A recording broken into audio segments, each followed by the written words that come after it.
Mari kita berdoa. Tuhan Allah Bapa kami mengucap syukur dan berterima kasih atas segala kemurahan dan rahmat Tuhan di dalam kehidupan kami. Kami bersyukur Tuhan memberikan kepada kami saudara-saudara seiman, di mana kami boleh bersama-sama mempelajari firman Tuhan, juga boleh bersama-sama men-sharingkan kasih yang Tuhan Engkau berikan kepada kami. Kami rindu agar supaya kami semakin mengerti akan cinta kasih Tuhan yang begitu indah dan ajaib, sehingga kami sungguh-sungguh hidup di dalamnya dan menikmatinya. Kami serahkan waktu ini sepenuhnya ke dalam tangan Tuhan. Kami mohon Roh Kudus yang memimpin kami memasuki seluruh kebenaran Tuhan. Terima kasih Bapa, terpujilah namamu. Di dalam nama Tuhan kami Yesus Kristus kami berdoa. Amin.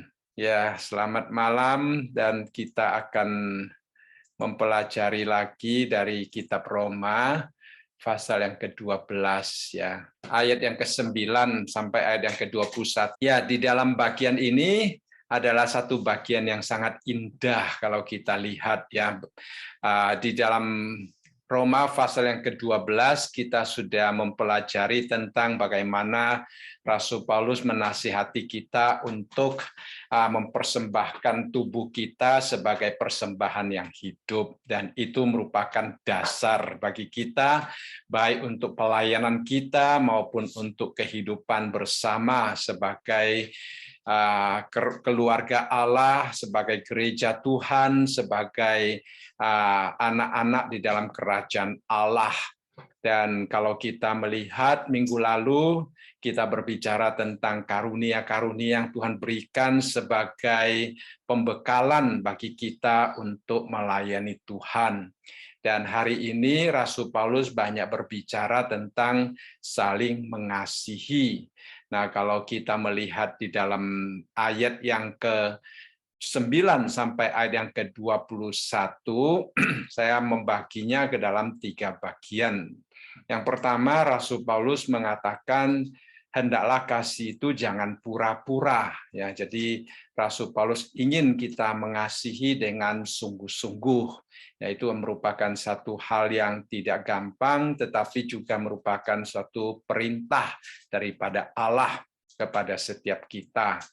Kemudian dari ayat yang ke-10 sampai ayat yang ke-13, kita melihat di situ Rasul Paulus berbicara tentang mengasihi saudara seiman di dalam Tuhan. Ya.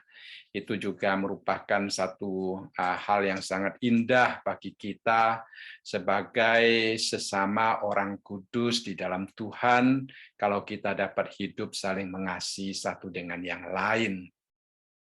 Dan di dalam ayat yang ke-14 sampai ayat yang ke-21, kita melihat Rasul Paulus menasihati kita untuk mengasihi musuh kita. Ya, jadi di dalam bagian itu merupakan satu bagian yang sangat penting bagi kita sebagai orang Kristen, sebagai kesaksian kita, juga sebagai wujud cinta kasih kita kepada Allah yang dapat kita salurkan kepada orang-orang yang memusuhi kita.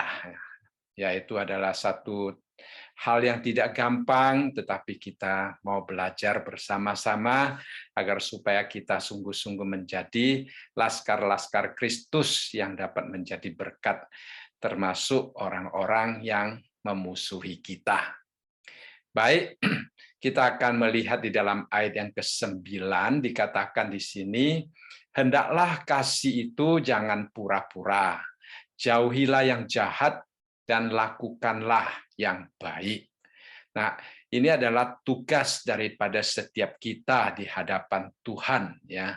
Dan tugas kita untuk mengasihi satu dengan yang lain, dan tugas kita bukan mengasihi secara pura-pura. Itu satu hal yang sangat penting yang dikatakan di sini. Dan ini juga merupakan dasar untuk meletakkan hubungan kita satu dengan yang lain, bagaimana kita dapat mencintai orang lain, bagaimana kita dapat menjadi berkat bagi orang lain. Itu adalah juga merupakan corak hidup kekristenan, ya, merupakan ciri khas daripada orang percaya dan juga merupakan suatu kebutuhan yang sangat mendasar bagi setiap orang, ya. Nah, ada banyak ahli psikologi mengatakan bahwa kasih merupakan sesuatu unsur yang sangat dominan di dalam mempengaruhi pertumbuhan kepribadian seseorang.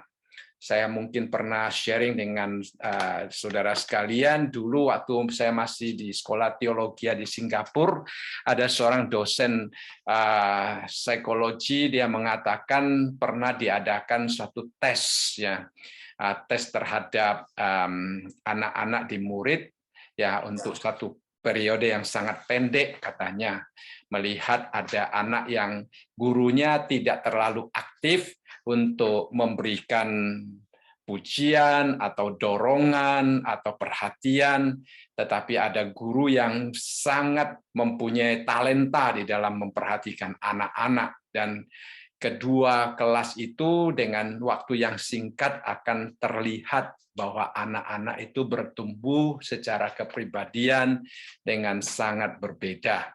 Jadi itu merupakan hal yang sangat penting, bahwa kalau seorang tidak mempunyai kasih, itu akan sangat mempengaruhi pertumbuhan kepribadiannya. Bahkan sulit bagi seseorang untuk bertumbuh dengan normal kalau dia tidak mendapatkan kasih yang baik, ya. Nah, kalau seorang anak, kalau kita sering marahi, sering kritik, sering kita abaikan, maka nantinya anak itu mungkin akan menjadi anak yang suka mengabaikan orang lain, bahkan kalau di sekolah mungkin dia suka berkelahi, bertengkar, atau memukul orang lain. Karena mungkin bagi dia ini adalah satu contoh atau cara hidup yang sudah normal bagi dia, ya, sehingga kalau dia melakukannya dia merasa itu adalah sesuatu yang rumlah, yang normal, ya, karena dia melihat hal-hal yang demikian terjadi di dalam hidupnya. Jadi kita juga harus sangat berhati-hati di dalam kita memberikan contoh kepada anak-anak, ya. Kemudian di dalam 1 Yohanes pasal yang ketiga ayat yang ke-18 dikatakan, anak-anakku, marilah kita mengasihi bukan dengan perkataan atau dengan lidah, tetapi dengan perbuatan dan dalam kebenaran. Nah, Rasul Paulus mengatakan di sini hendaklah kasih itu jangan pura-pura. Lalu Yohanes mengatakan kita mengasihi bukan dengan perkataan atau dengan lidah, tetapi dengan perbuatan dan dalam kebenaran. Jadi kalau kasih yang pura-pura, kalau kita mendapat terang dari Yohanes, itu seolah-olah adalah kasih yang hanya berasal dari kata-kata saja. Ya, kadang-kadang kita mungkin juga bisa kata-kata demikian secara lahiriah, secara luar, secara kelihatan demikian, tetapi perbuatannya tidak mendukung. Itu juga sesuatu yang Rasul Paulus ingin kita hindari, ya. Kalau kita melihat Rasul Paulus di dalam 2 Korintus pasal yang ke-8, di situ dia memuji jemaat Makedonia yang mau suka memberi. Kemudian dia menasihati jemaat yang ada di Korintus. Dia mengatakan bahwa jemaat yang ada di Korintus, mereka mempunyai kemampuan yang luar biasa. Dan biarlah mereka juga boleh melaksanakan pelayanan memberi, pelayanan untuk menolong orang lain, pelayanan kasih yang sungguh-sungguh diterapkan di dalam kehidupan mereka. Dan Rasul Paulus mengatakan dia menasihati bukan memerintah, dia hanya ingin menguji keikhlasan daripada kasih orang-orang yang ada di Korintus. Nah, saya membaca satu cerita, dikatakan ada seorang Kristen, dia bersaksi, dia bilang suatu hari temannya datang kepada dia. Kemudian temannya itu mengatakan dia mau berhenti kerja. Lalu orang Kristen ini merasa sayang karena menurut dia pekerjaannya itu sebenarnya sangat baik. Mengapa dia harus berhenti? Ya, kemudian dia mulai bercerita kepada temannya, katanya di office saya itu penuh dengan kepalsuan, katanya. Ya, di luar, di permukaan semua kelihatan baik, kelihatannya senyum, sopan, tetapi di bagian belakang semua saling mengkritik, ya, saling menekankan keuntungan diri sendiri. Lalu kalau di depan atasan, mereka sepertinya sangat menghormati, bahkan berusaha supaya melakukan sesuatu yang dapat diterima oleh atasannya supaya dapat dihargai, tetapi di belakang katanya semua sedang mengkritik, ya, majikannya katanya. Jadi dia melihat penuh dengan kemunafikan, katanya. Kalau dia tidak berhenti dari pekerjaan itu, dia bisa gila, katanya, karena tertekan sedemikian rupa, katanya. Nah, saya rasa ini adalah satu keadaan yang mungkin saudara-saudari juga hadapi baik di tempat pekerjaan maupun di dalam kehidupan sehari-hari, ya. Contoh-contoh kasih yang pura-pura itu sering terjadi di tengah-tengah kehidupan kita. Nah, kasih yang pura-pura membungkus segala motivasi terselubung, keinginan-keinginan daging, dan berbagai kejahatan lainnya dengan suatu kata-kata, dengan suatu sikap yang kelihatannya baik. Ya. Seorang lain menjelaskan kasih yang pura-pura adalah kasih yang ditunjukkan kalau dia ada maunya, ya, sekedar karena terpaksa juga bisa mengasihi dengan pura-pura, katanya. Kadang-kadang kita bertemu dengan orang yang tertawa dengan kita dengan sangat terpaksa, katanya. Setelah pergi dari kita, mungkin dia sudah tidak menghiraukan kita lagi, gitu ya. Jadi ya itulah, katanya. Jadi itu adalah satu kasih yang pura-pura. Jadi Alkitab juga Paulus mengingatkan kita jangan mengasihi dengan pura-pura, ya. Nah, seorang penafsir mengatakan Paulus kalau berkata demikian berarti sesuatu yang juga mungkin terjadi di zaman dia, ya.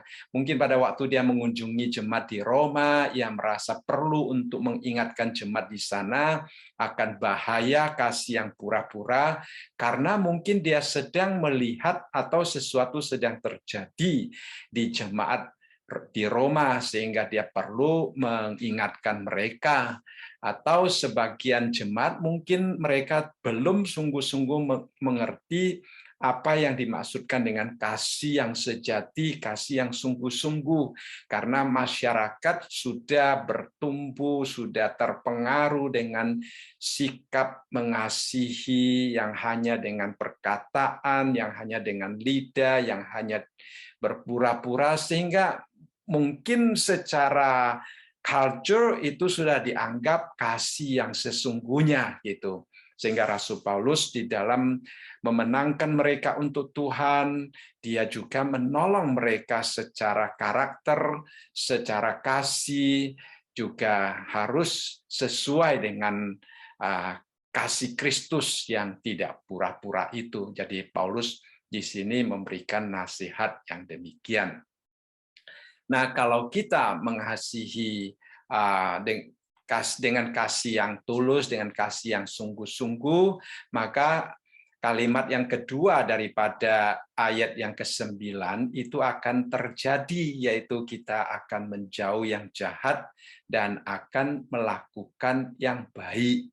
Kenapa? Sebab kasih seperti itulah yang ditunjukkan oleh Tuhan kepada kita, dan itulah yang membentuk kita, yang telah mengubah kita, dan juga membawa kita ke dalam suatu komunitas yang baru, yaitu orang-orang yang terpanggil keluar dari dunia ini.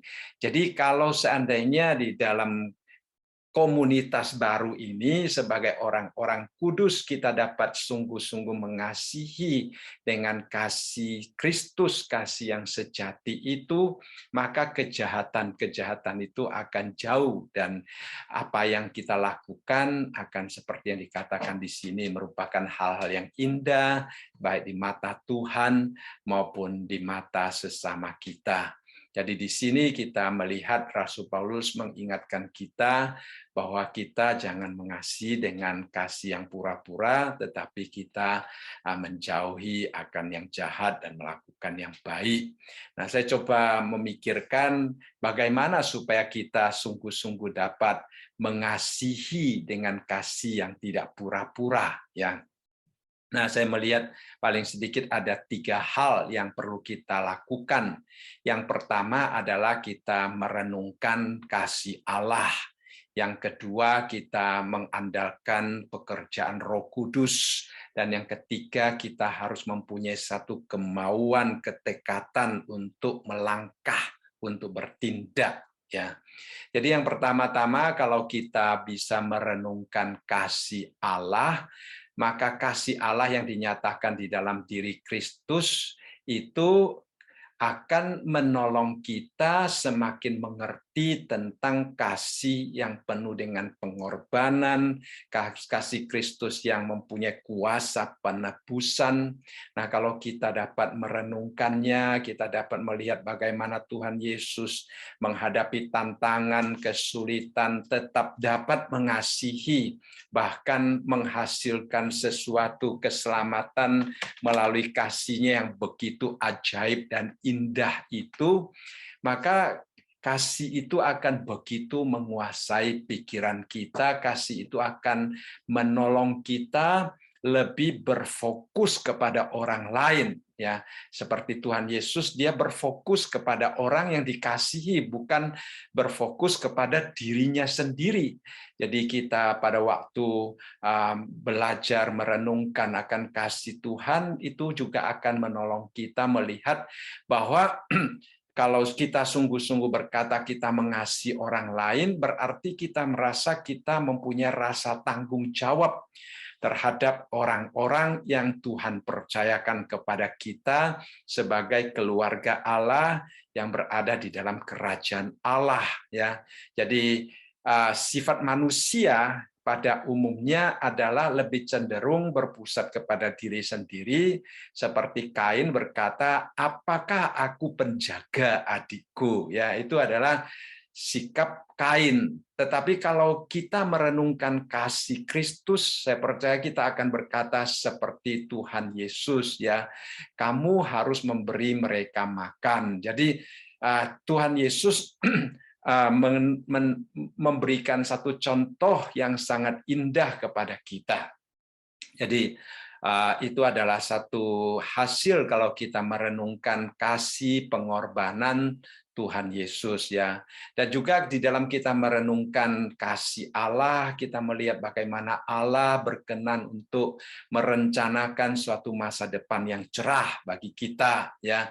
Nah, di dalam kita mengasihi orang, kita tidak lagi berfokus kepada diri kita, tidak lagi memikirkan perasaan kita, tetapi kita berfokus kepada orang lain, bagaimana menolong orang lain untuk membangun suatu masa depan, ya.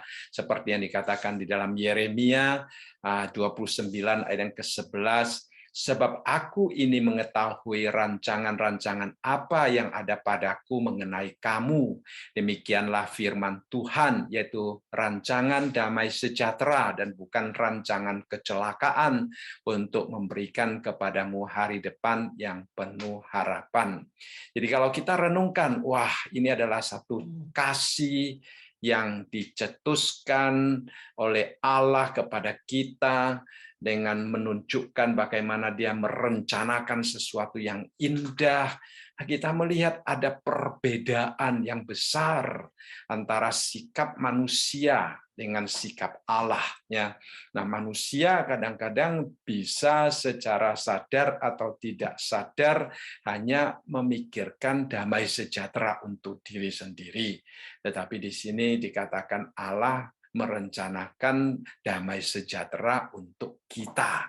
Jadi kalau kita mengasihi seperti Allah, kita juga boleh berlaku seperti Allah.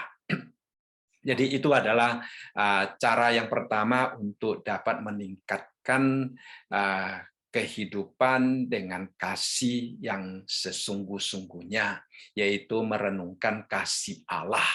Yang kedua, kita mengandalkan Roh Kudus untuk memberikan kemampuan kepada kita untuk dapat saling mengasihi satu dengan yang lain, ya.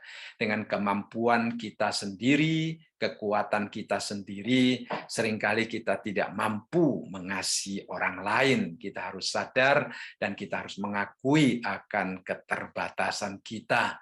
Apalagi bila ada orang yang menyakiti kita, ya, seperti yang di dalam part yang ketiga nanti, mengasihi musuh kita. Nah, kita lebih sulit lagi dan lebih tidak mempunyai kekuatan lagi. Jadi kita harus sungguh-sungguh selalu berdoa, meminta kekuatan Roh Kudus agar supaya kasih Allah mengalir dengan begitu penuh di dalam diri kita sehingga dapat disalurkan melalui diri kita, ya, khususnya kepada orang-orang Kristen dan juga kepada orang-orang bukan percaya, tidak percaya, ya. Kita perlu kekuatan daripada Roh Kudus.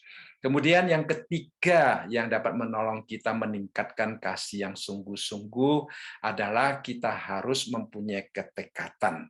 Kita harus bertindak, ya. Hanya berdoa saja tidak cukup, ya. Kita sendiri harus mempunyai kemauan, harus mempunyai langkah, ya. Ada satu istilah Latin yang berbunyi ora et labora, ya. Jadi berdoa sambil bekerja, ya. Kita berdoa ya, tapi juga harus bekerja, harus melangkah, ya. Kalau kita hanya berdoa tidak melangkah, maka walaupun mungkin kita merenungkan akan kasih Tuhan begitu menguasai hati kita, dan juga kita meminta Roh Kudus sudah siap memberikan kekuatan kepada kita, tetapi kita tidak ada kemauan untuk melangkah, kasih itu juga tidak dapat tercerminkan di dalam hidup kita. Jadi kita harus belajar, ya, karena mengasihi dengan sungguh-sungguh bukanlah satu hal yang mudah. Jadi kita harus melangkah, dan di dalam melangkah itu melibatkan suatu niat hati yang sangat serius, ya. Karena apa? Karena kalau kita ingin mengasihi seseorang dengan sungguh-sungguh, mungkin kita harus mengalahkan kepentingan diri kita sendiri. Lalu kita harus mengalahkan akan kemauan-kemauan atau kebiasaan-kebiasaan kita yang lebih cenderung untuk berpusat kepada diri kita sendiri, ya. Saya dulu pernah cerita, rasanya ada seorang anak umur 3, ya, umur 4, neneknya meninggal, dia menangis sampai terseduh-seduh, ya. Orang-orang pikir, wah, anak ini kok baik sekali, ya, bisa mengasihi neneknya sampai sedemikian rupa, ya. Ternyata ada satu orang bertanya, mengapa kamu menangis? Dia bilang, iya, saya sudah tidak punya nenek yang bisa menjaga saya lagi, katanya. Nah, ternyata kasihnya itu karena dia merasa kehilangan nenek yang bisa menjaga dia. Kadang-kadang kita mengasihi Tuhan, kita mengasihi sesama juga mungkin dengan cara yang demikian. Nah, kalau kita mau mengasihi sungguh-sungguh, kita perlu ada satu niat yang dapat mengalahkan. Kita harus bekerja keras, ya, bahkan mungkin harus memberikan pengorbanan. Nah, itu adalah sesuatu langkah yang harus kita ambil. Seperti Tuhan Yesus mengatakan, setiap orang yang mau mengikut Dia harus menyangkal diri, memikul salib, dan mengikut Dia.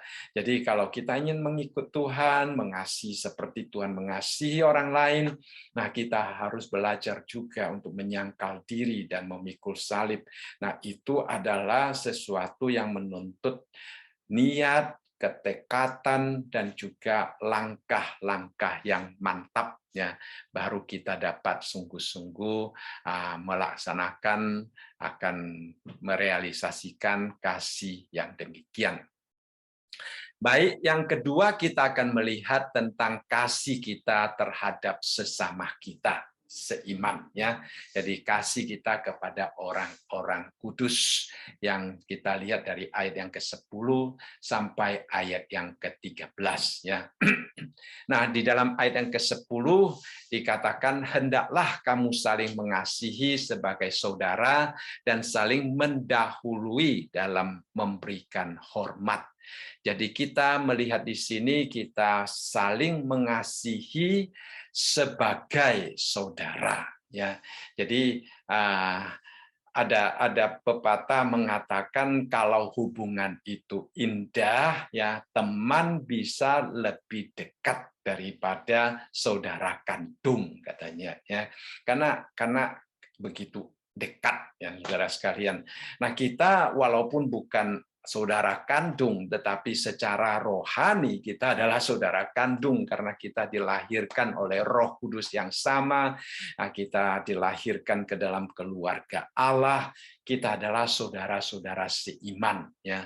Dan yang dapat mengikat persaudaraan kita hanyalah kasih. Kalau tidak ada kasih, maka persaudaraan kita itu tidak akan terikat sedemikian rupa.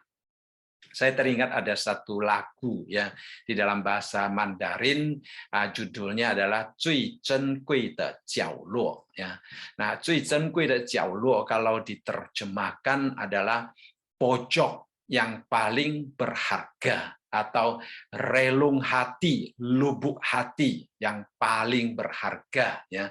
Nah, latar belakang daripada album ini dikatakan penulis penggubah lagu ini men-sharingkan, katanya meskipun kita kadang-kadang pada waktu kita melihat diri sendiri, seringkali kita merasa bahwa kita tidak sempurna, banyak cacatnya, tetapi kita harus tahu bahwa Tuhan itu begitu indah, begitu mulia, dan kita diciptakan sesuai dengan gambar dan rupa Allah yang mulia itu. Jadi kita juga memiliki kecantikan, keindahan yang Tuhan berikan pada waktu Dia menciptakan kita. Oleh sebab itu, kita harus melihat ke dalam diri kita, ke dalam relung hati kita, ya, ke dalam keadaan kita yang terdalam, ke dalam keadaan di mana kita masih mempunyai koneksi dengan Tuhan, apalagi kita sebagai orang-orang yang diciptakan kembali, dan di dalam relung hati kita akan mengeluarkan suara kepada Tuhan bahwa Tuhan memberikan kepada kita satu pojok, ya, satu relung hati yang paling berharga. Dan juga kita boleh berkata kepada saudara seiman kita bahwa kita sama-sama mempunyai satu pojok yang sangat indah, yaitu apa yang terdapat di dalam hati kita yang paling dalam, katanya, ya, itu yang sesuatu yang sangat murni dan indah, merupakan gambar dan rupa Allah yang walaupun hilang tetapi dibawa kembali oleh Tuhan Yesus. Nah, di dalam lagu itu berbunyi demikian, ya, kalau saya terjemahkan dikatakan, terima kasih atas senyum cemerlang yang menerangi hidupku. Terima kasih telah berbagi suasana hati Anda, menempatkan saya di dalam hatimu, ya. Terkadang kehidupan begitu dingin di malam hari, dan Anda dan saya berakar di dalam tanah yang sama, yang hangat, ya. Persahabatan adalah bintang yang paling terang, dan hidupku indah sejak ada persahabatan itu. Ketika Anda dikelilingi oleh bunga dan bersukacita, Saya membawa angin musim semi untuk membuat Anda menari. Ya, angin bunga ditiup angin, dia seperti menari-nari. Saat engkau berjalan di jalan yang bergelombang, yang berliku-liku, aku berada di sisimu, menemani engkau, katanya. Kita bersama-sama bersorak ke langit yang biru, melambaikan tangan ke awan yang putih, dan kita ingin tertawa dan menangis bersama-sama. Nah, di antara jutaan orang, ada satu orang yang memahami saya, dan Anda memiliki pojok atau relung hati yang paling berharga. Ya. Nah, jadi saudara sekalian, kasih persaudaraan itu digambarkan sedemikian rupa, ya. Kita hidup ada susah, ada senang, ada saat tertawa, ada saat menangis. Kalau ada seorang saja yang mengerti kita, ya, seperti kita bersama-sama mendapatkan kehangatan, berakar di dalam tanah yang sama, mendapatkan kehangatan di dalam tanah yang sama, ya, kita berada di dalam kasih Allah, di dalam firman Allah, di dalam perlindungan Roh Kudus, kita dipersatukan, kita dapat menunjukkan suatu hubungan yang indah bersama-sama, sehingga kalau kita bersukacita, ada orang yang bersukacita dengan kita. Kalau kita ada tangisan, ada orang yang mau menemani di sekitar kita. Jadi itu adalah sesuatu hal yang sangat indah, ya, kasih persaudaraan. Jadi dikatakan di sini Rasul Paulus, hendaklah kamu saling mengasihi sebagai saudara, ya. Nah, kasih persaudaraan merupakan kasih yang sangat berharga di dalam kehidupan kita, dan kasih persaudaraan juga merupakan sesuatu kekuatan yang luar biasa dahsyatnya yang akan mengubah wajah dunia. Apabila dunia melihat orang Kristen saling mengasihi, ya, seperti Tuhan Yesus mengatakan, dunia akan mengenal kita sebagai murid Tuhan kalau kita saling mengasihi satu dengan yang lain.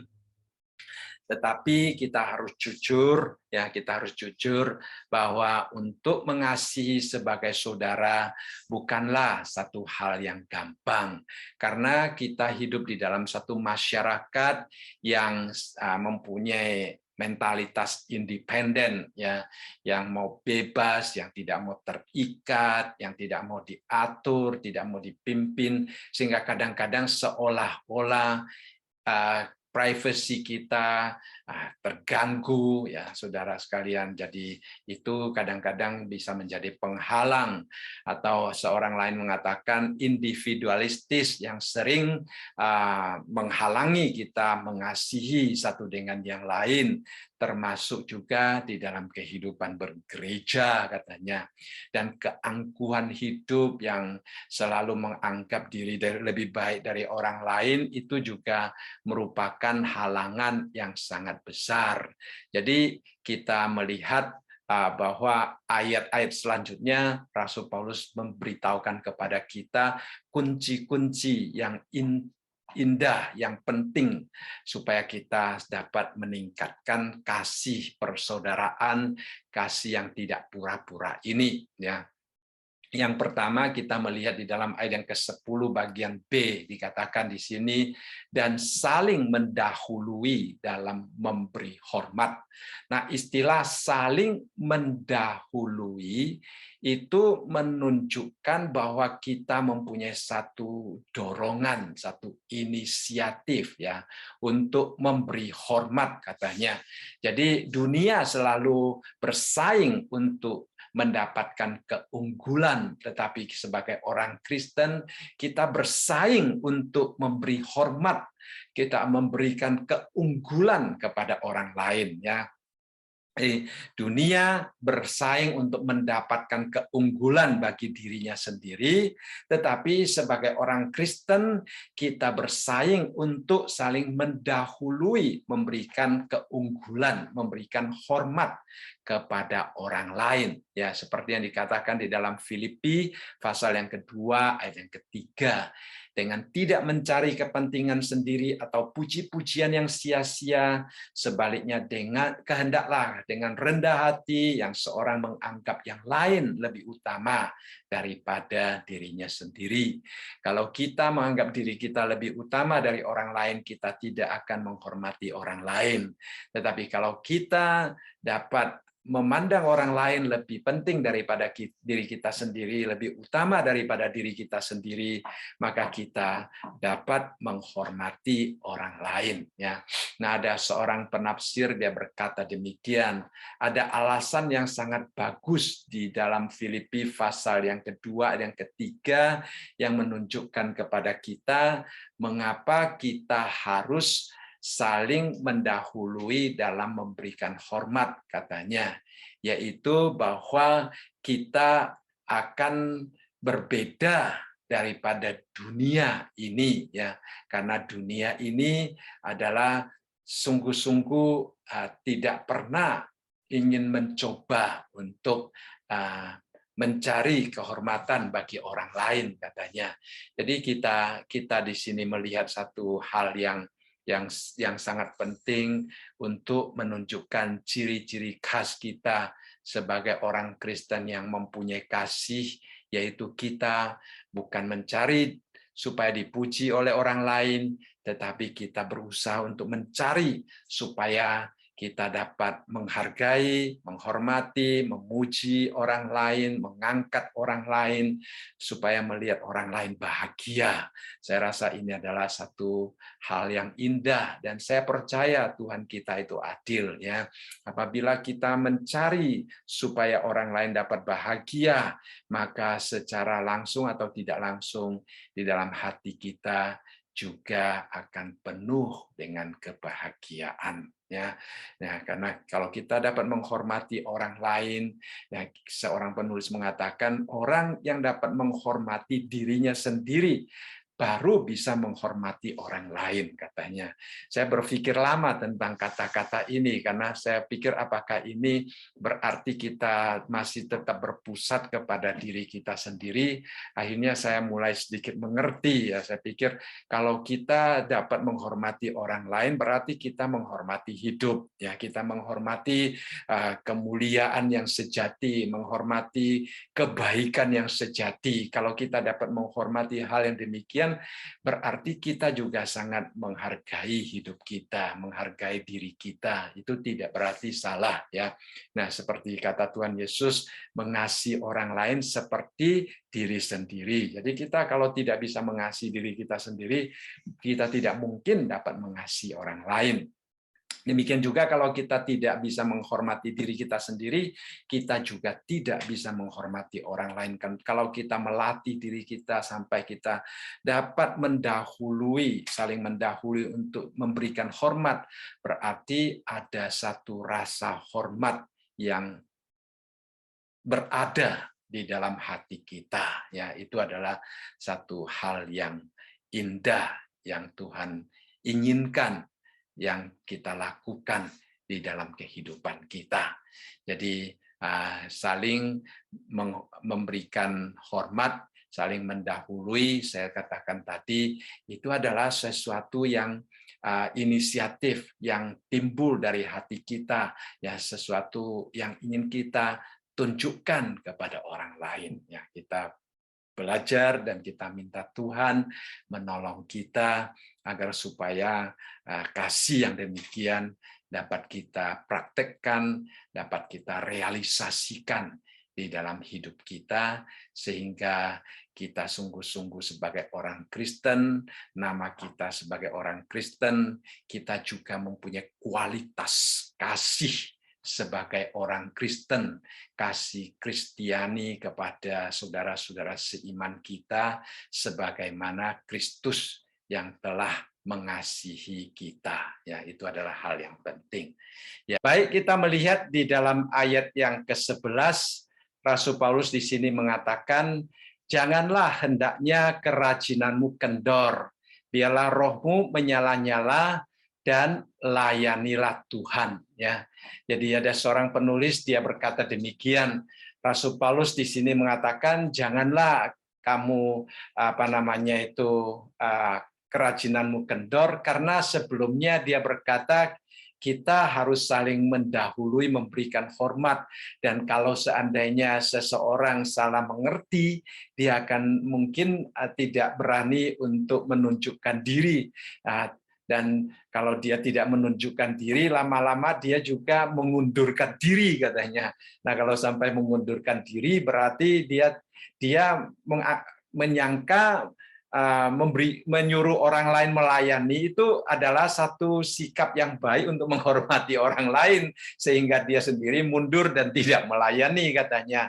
Sehingga Rasul Paulus cepat-cepat memasukkan ayat yang ke-11 dan mengatakan, janganlah hendaknya kerajinanmu kendor, biarlah rohmu menyala-nyala dan layanilah Tuhan. Ya, jadi kita melihat ada dua perintah yang disebutkan di dalam ayat ini.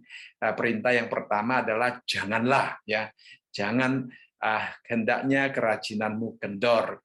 Yang kedua adalah layanilah Tuhan. Ya.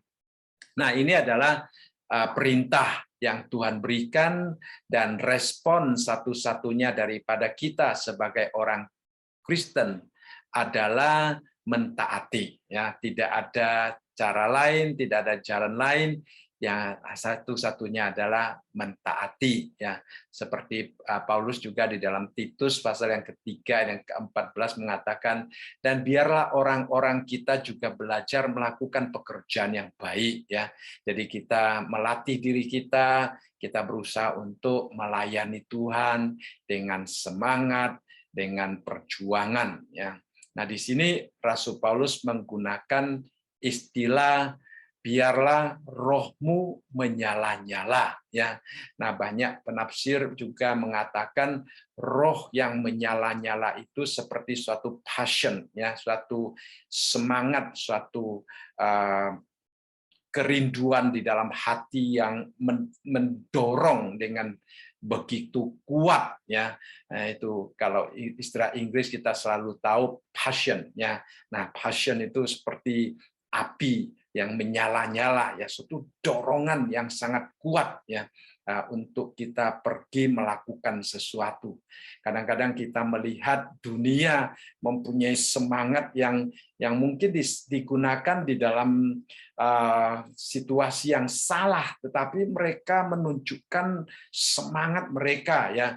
Nah, demonstrasi yang terjadi, bahkan perampokan yang terjadi, kita melihat mereka begitu berkobar-kobar melakukannya. Ya, tetapi kita kadang-kadang sebagai orang Kristen mungkin kita tidak memaksimalkan, ya, semangat kita di dalam kita melayani Tuhan. Ya, jadi kita harus menuruti apa yang dikatakan oleh firman Tuhan, ya.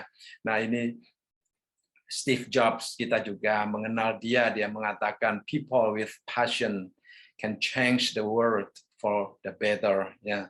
Jadi kita melihat orang yang mempunyai semangat, yang mempunyai dorongan yang kuat, ya, bisa mempengaruhi dunia, ya, merubah dunia menjadi lebih baik.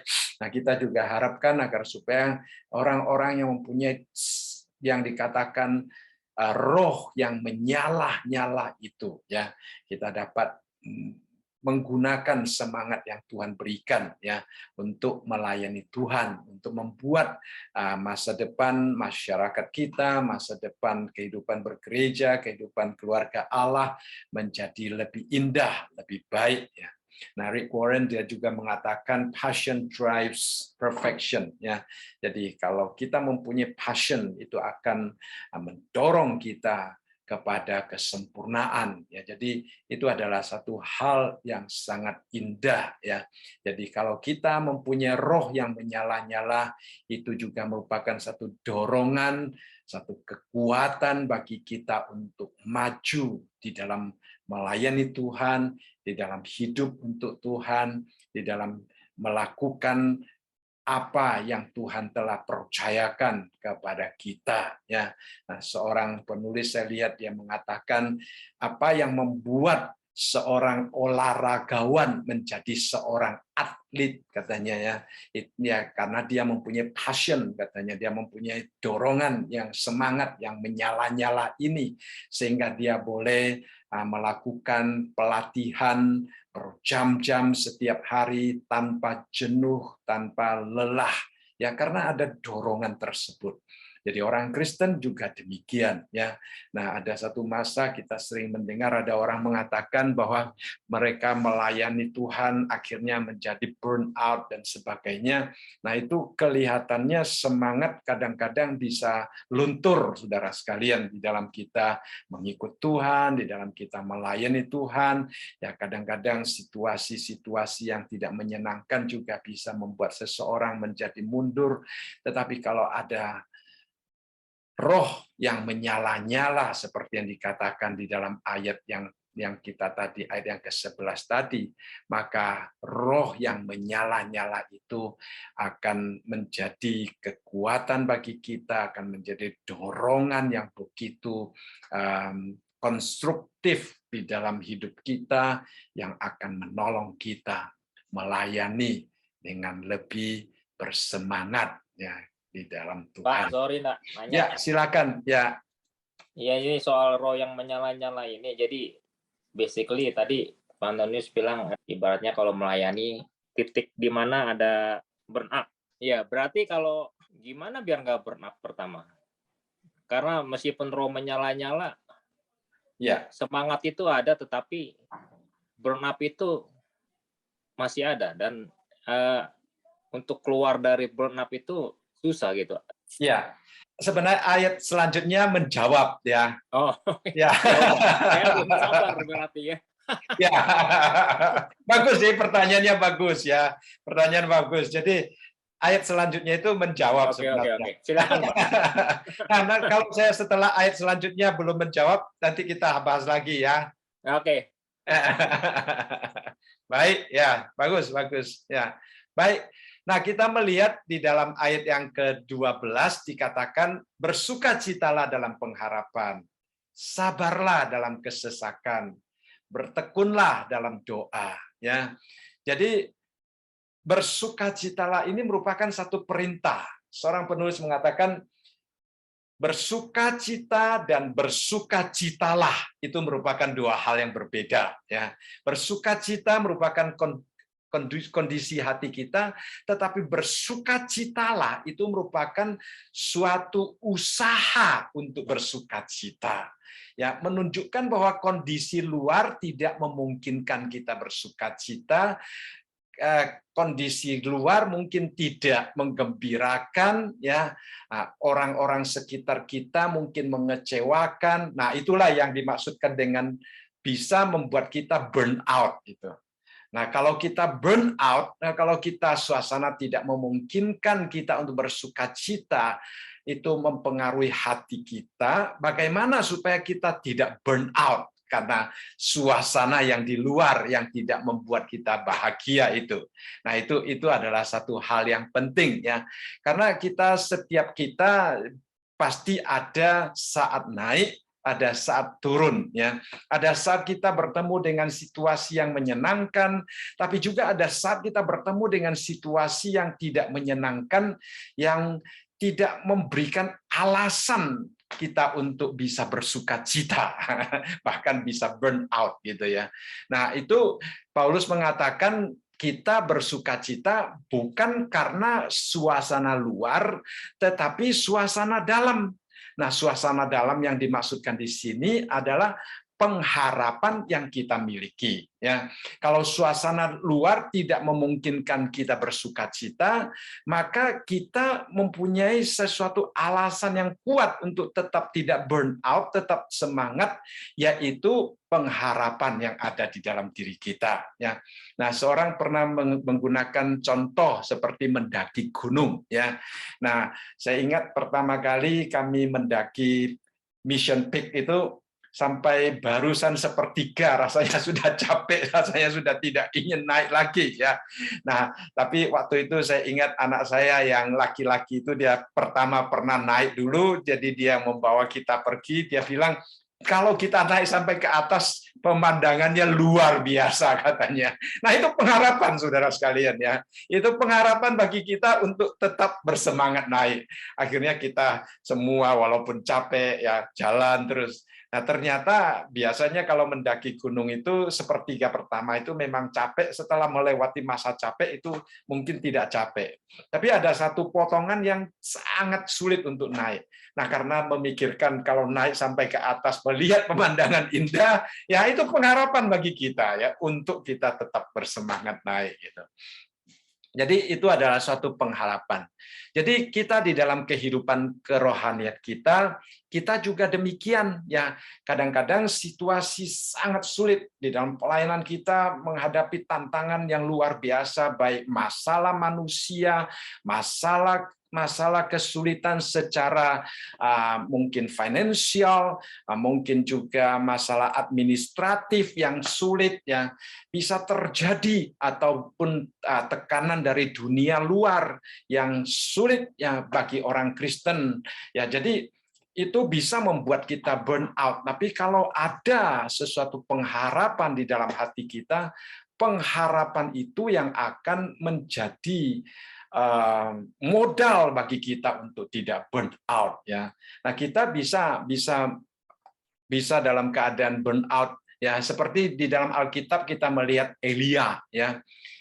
Elia dia di dalam satu raja-raja mencatat bahwa Elia dia mengalahkan bahkan membunuh semua nabi Baal yang jumlahnya 450 orang ya, luar biasa dia dapat mengalahkan mereka. Kita melihat dalam mempersembahkan korban kepada Tuhan.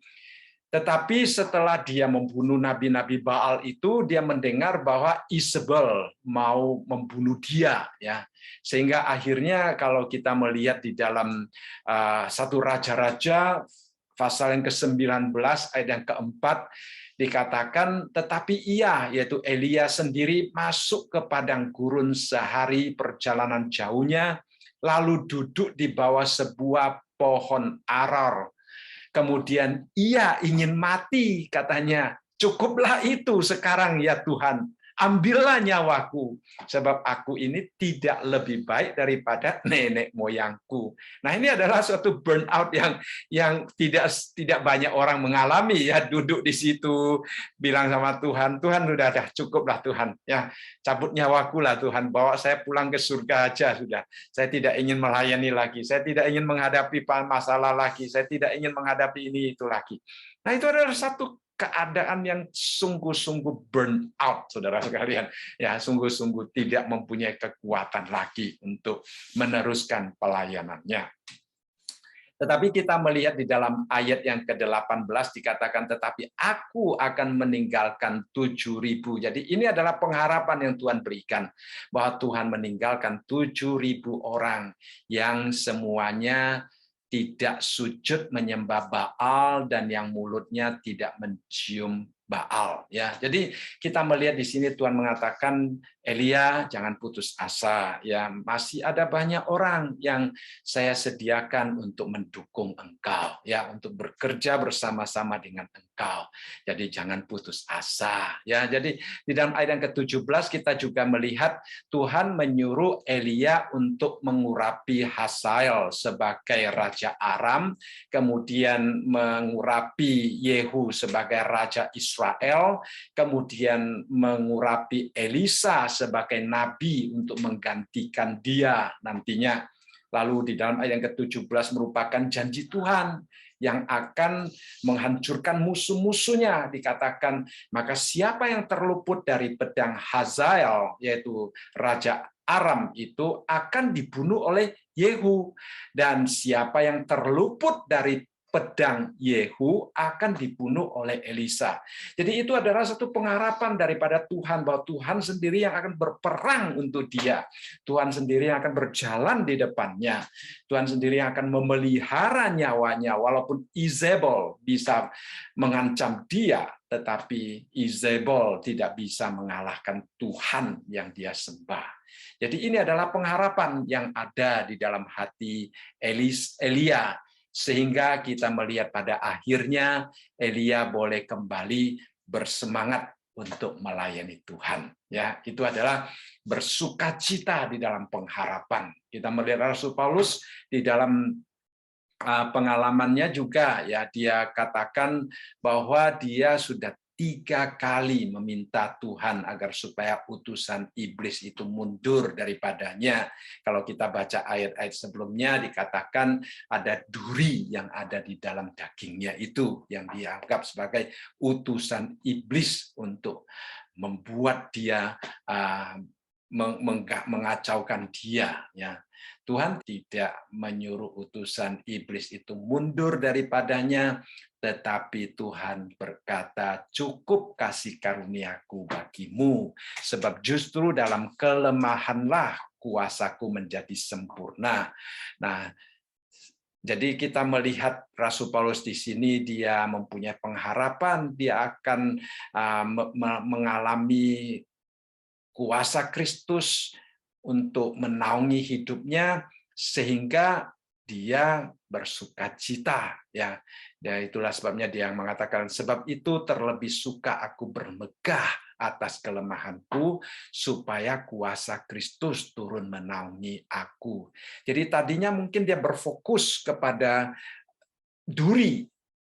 Pada waktu dia berfokus kepada duri, dia tujuannya hanya minta Tuhan untuk mengambil duri itu, ya. Nah, itu bisa menekan, ya, itu sesuatu yang menjengkelkan mungkin, ya. Tetapi sekarang fokusnya bukan kepada duri lagi, fokusnya kepada pengharapan di dalam Tuhan. Artinya kuasa Tuhan akan turun menaungi dia. Jadi itu yang menjadi pengharapan bagi dia untuk mengalami kuasa Tuhan. Sehingga kita melihat Rasul Paulus pada akhirnya justru duri itu dikatakan kelemahan dia merupakan sesuatu kesempatan bagi dia untuk mengalami kuasa Tuhan dengan sempurna. Ya, jadi itu adalah sesuatu yang sangat indah, dapat menolong kita untuk mengalahkan burnout, yaitu pengharapan yang kita miliki di dalam Tuhan. Jadi kira-kira ini bisa menjawab, Gunardi? Lebih bisa sih, Pak. Jadi saya menangkap yang Pak Antonius maksud di sini dengan Paulus bilang, jadi pengharapan itu sebenarnya di dalam pengharapan Tuhan. itu Ya. Kita nggak bisa berharap apa yang kita mau sebenarnya. Betul. Karena berharap apa yang kita mau, itu berarti kita, dengan kata lain, kita mendahului masih memusatkan diri sendiri, gitu. ya. Memaksakan kehendak kita sendiri. Betul. Jadi bukan berarti kita nggak berharap kita burnout itu akan hilang dengan tidak melihat duri itu sebenarnya. Ya. Kita tidak berfokus pada masalah, tetapi fokus kepada Tuhan. Iya. Ya. Tapi jadi benar-benar kayaknya susah sekali. Kita harus tetap bersukacita, betul sebenarnya. Ya. Bukannya kita mengalah, Pak. Kita hadapi dengan kekuatan Tuhan. Ya. Kalau kita pernah mengalami akan pertolongan Tuhan seperti Elia dan Paulus, itu akan menjadi modal bagi kita untuk berharap di dalam Tuhan. Dan mungkin proses untuk keluar dari burnout lebih cepat, gitu. Jadi mungkin pertama kali keluar dari burnout enggak begitu gampang karena masih belum ada pengalaman yang konkret gitu. Tapi setelah kita mengalami demi mengalami, kita akan lebih gampang keluar daripada situ. Tetapi dari sini saya nangkap kalau yang terpenting bukan pengharapan yang kita yang mau, hati nurani kita yang terjadi. Betul. Yang Tuhan berikan, ya. Iya. Pengharapan tetapi kita berharap Tuhan yang menguatkan dalam kita ini bersukacita, bisa membuat kita sukacita tetap terus. Ya, seperti pengharapan yang paling utama kan yang kita pernah bahas sebelumnya, yaitu kemuliaan di surga kan, yang Tuhan akan berikan. Jadi kita walaupun melayani, kalau kita melihat masa depan nanti Tuhan menyediakan satu kemuliaan yang jauh melampaui kesusahan kita saat ini, kesusahan ini sudah tidak ada artinya. Ya, tetap itu kuncinya di situ sih, Pak. Kita nggak bisa ngelihat duri yang ada itu, tetapi kita mesti fokusnya beda. Betul, betul, betul. Fokus kepada Tuhan. Kalau Paulus terus berfokus kepada duri, maka dia akan terus berdoa minta dicabut. Tetapi kalau dia berfokus kepada Tuhan, rasanya kayak duri ada di dalam tubuhnya juga tidak dirasakan lagi gitu. Enggak ya, enggak, saya pikir Paulus sama Elia kayaknya lebih parah dari situasi kita saat ini. Jauh lebih parah ya. Jadi kelemahan kita ini sebenarnya is nothing compared to them. Betul, betul, betul. Iya, ya gitu aja ya. Oke, Kita Pak. melihat yang kedua ya. Yang kedua dikatakan sabarlah dalam kesesakan. Ya, kesesakan juga sama. Jadi kita bersukacita dalam pengharapan. Yang kunci yang kedua adalah di dalam kesesakan kita harus belajar sabar. Itu yang tidak gampang. Ya, itu yang tidak gampang. Ada sebuah lagu, jangan pernah menyerah. Ya, di situ dikatakan Tuhan tak pernah janji langit selalu biru, tetapi Dia berjanji selalu menyertai. Tuhan tidak pernah janji jalan selalu rata seperti hiking tadi, tetapi Dia berjanji berikan kekuatan. Jangan pernah menyerah, jangan berputus asa.